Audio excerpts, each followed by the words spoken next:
라이언스 TV가 기획한 새로운 코너 세계의 봉사자 그 첫 시간을 시작합니다. 세계의 봉사자는 숨어서 봉사하는 유명인, 우리 이웃에서 조용히 봉사하며 살다간 이웃, 봉사를 명예로 생각하지 않는 순수한 봉사인 등을 두루두루 찾아 어떻게 사는 것이 아름다운 삶이었나를 조명하고, 우리 라이온들이 그분들의 삶을 조차 승화된 아름다운 인생이 되도록 곱씹어보는 기회로 삼고자 합니다. 시작 전 잠깐의 에피소드를 소개합니다. 이 사진은 2012년 2월 부산 센텀시티 마담 투소 밀랍인형 전시회에서 오드리 헵번의 티파니에서 아침을 재현한 밀랍인형입니다. 그곳에서 몇 컷의 사진을 찍었습니다. 후일 SNS의 사용자 사진으로 선택하였는데, 그것을 본 여성분들이 몹시 걱정하는 표정으로 충고를 주었습니다. 너무나 살아있는 실물 같은 모습이어서 사진 속 둘의 로맨스를 연상하며 몹시도 걱정스러워했던 것 같습니다. 또한 2018년 7월 3일 100일차 라스베가스 세계대회 때는 돌비극장 앞에서 마릴린 먼로의 밀랍 인형을 마주쳐 이끌리듯 함께 했습니다. 내가 최고로 좋아하는 배우이며 두 번째로 밀랍 인형과의 경험이어서 아주 여유스러운 표정이었던 것 아닌가요? 밀랍 인형의 어깨 부분을 보고 놀란 것은 피부도 표정이 있다는 놀람이었습니다. 그리고 참고로 말씀드리자면 오드리 헵번과 마릴린 먼로는 우리 어머니가 98세이십니다만은 3살이나 어린 현 나이가 95세 동갑이란 것입니다. 자, 이제부터 오드리 헵번에 대해서 시작하겠습니다. 오드리 헵번, 이렇게 하면 어떤 이미지가 떠오르시나요? 세계 미녀? 가녀리며 청순한 여인? 시대의 아이콘? 이 모든 이미지도 맞지만 오드리 헵번은 외적인 아름다움보다 내면의 아름다움을 가진 여인이었습니다. 오드리 헵번은 1926년 벨기에에서 태어나 이후 아버지가 가정을 버리고 가출하면서 부모님은 이혼하게 되었습니다. 어머니와 함께 네덜란드로 건너가 살게 되었는데, 오드리 헵번은 네덜란드 귀족의 외손녀로 유복한 환경에서 어린 시절을 성장했습니다.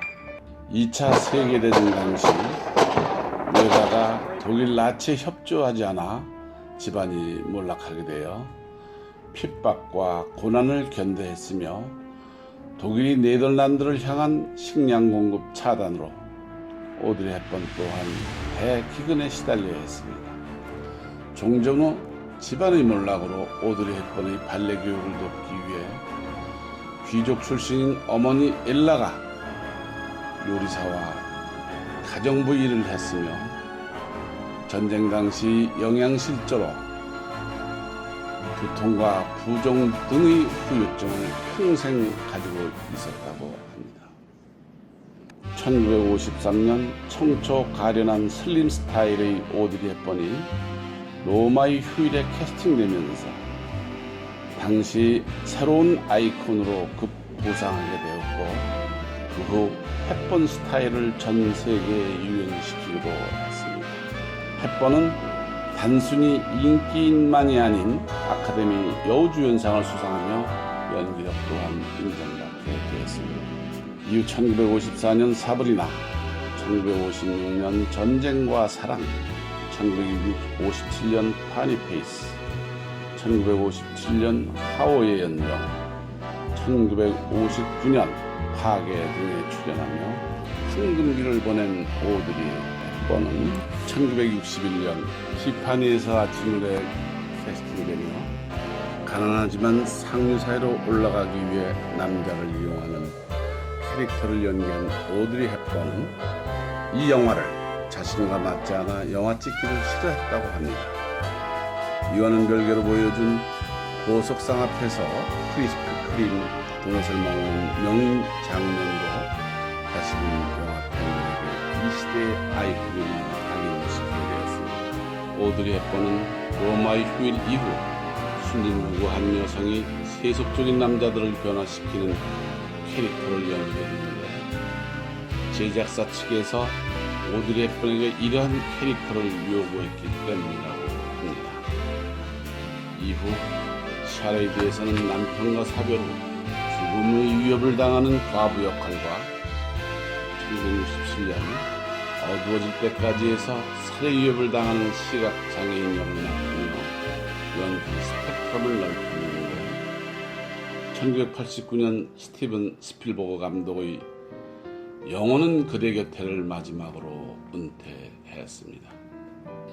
연기생활 후반으로 오드리 헵번은 스스로 유니세프를 찾아가서 친선대사가 되었고 아프리카의 지독한 가뭄으로 인해 기아에 헤매이던 어린이들을 직접 찾아가 그들을 돕고 함께 아파하며 활동하는 모습을 보여주었습니다. 그 행동을 처음에는 의구심과 냉소를 가졌던 사람이 더 많았습니다. 인기가 떨어진 배우가 주목받기 위해 하는 행동이 아닐까라는 의구심 때문이었습니다. All the babies are gone. There were almost no infants under 5.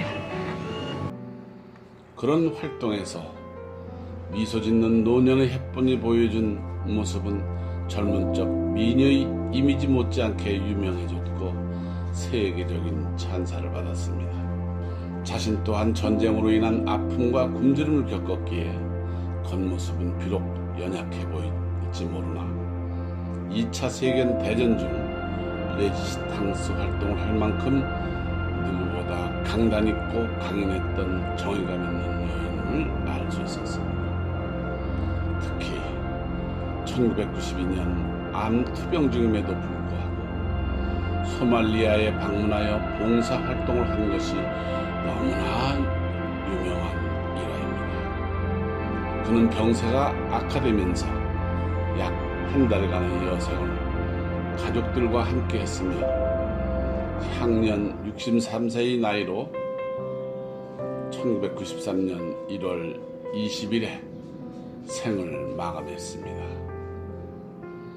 생을 떠나기 전에 봉사를 멈추지 않았다고 합니다. 그리고 그녀는 평소 좋아하던 시인 샘 레빈슨의 시로 유언을 대신했는데 그 시 낭송으로 마무리 짓겠습니다.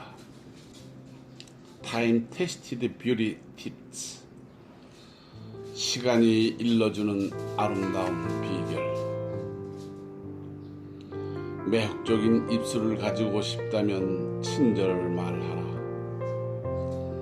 사랑스러운 눈을 가지고 싶다면 사람들의 선한 점을 보아라.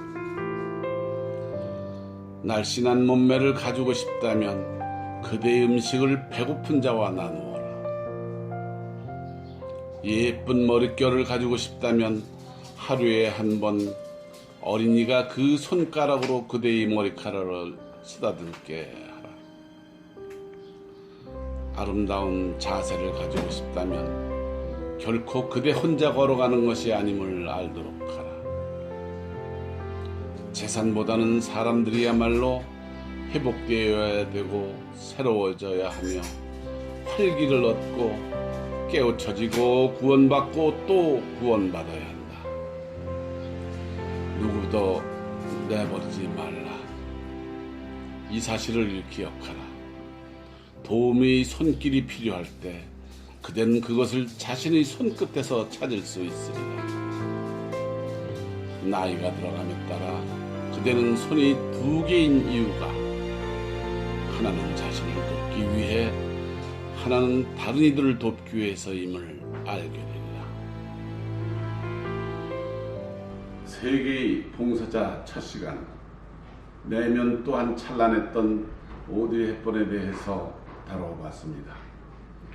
화려하고 찬란했던 배우 생활보다 봉사자로서 더욱 아름다웠던 그녀의 행보가 우리 라이언들에게도 큰 울림으로 다가가길 기도하면서